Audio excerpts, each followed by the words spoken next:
6 bob. Sanballat, Tobiya, shundaqla Geshem ismliq heliqi Arab va boshqa raqiblar bizning sepilni puturib bo'lganligimizdan va birer shorumu etilmay qolmag'inidan xabar tepibdi. Amaliyatda biz shaharning darvozlariga qanotlarni o'rnatmagan edik. Sanballat bilan Geshem manga bir parcha xat yo'llab, mening 10-30langlikidagi Kifirim degan joyda ular bilan uchrashishimni talab qildi. Ular manga suiqasd qilmoqchi edi. Men ularga odam avatib, men hozir muhim ish ustida, u yerga boramayman. Sizlar bilan ko'rishiman deb ishni to'xtatib qo'yishni xohlamayman dedim. Ular manga 4 qitim o'xshash xat yo'lladi.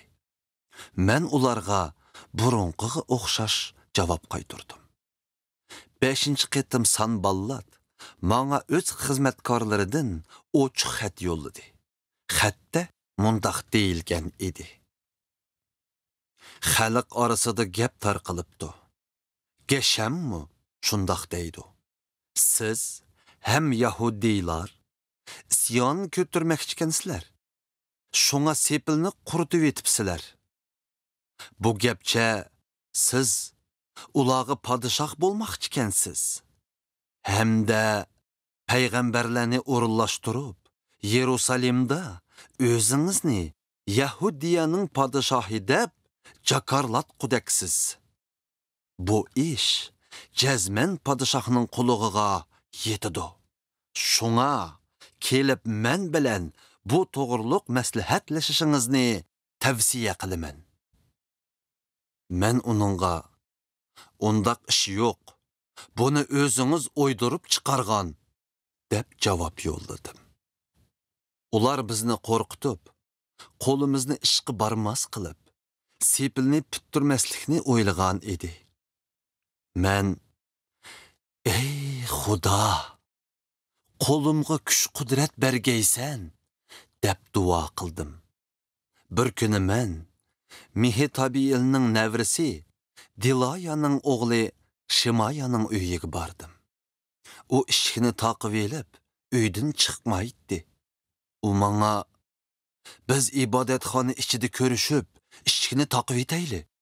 Chunki ular bugun kech kelib sizni o'ltirmoqchi dedi. Men uningga javoban mendek salohiyatdagi odam qechib yursa bo'lamdi.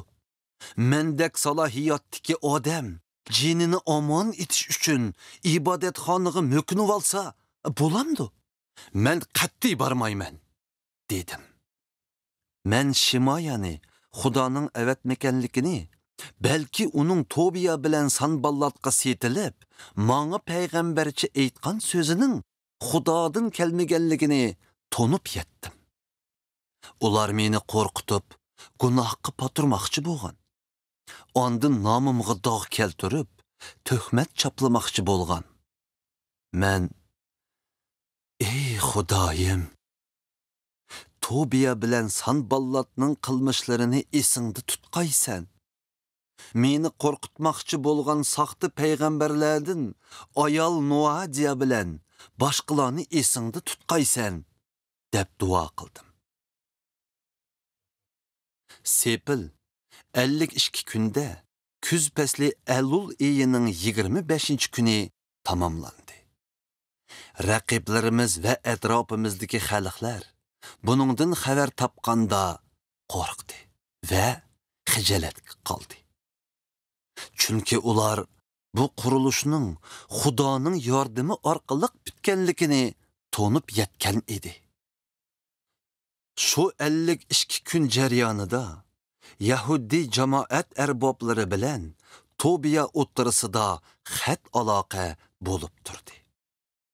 Nurg'un Yahudiya aholilarining uning bilan tuqqanchiligi bo'lib, uni qo'llashga qasam bergan edi. Chunki Tobiyaning qiynotisi Araqning o'g'li Shikanya edi. Uning ustiga Tobiyaning o'g'li Yehohanan Barakiyaning Mishullam degan o'g'lining qizini algan edi. Ular mening oldimda Tobiyaning yaxshiliklarini tilga elishdi. Hamda mening etqanlarimni uningga yetkazib turdi.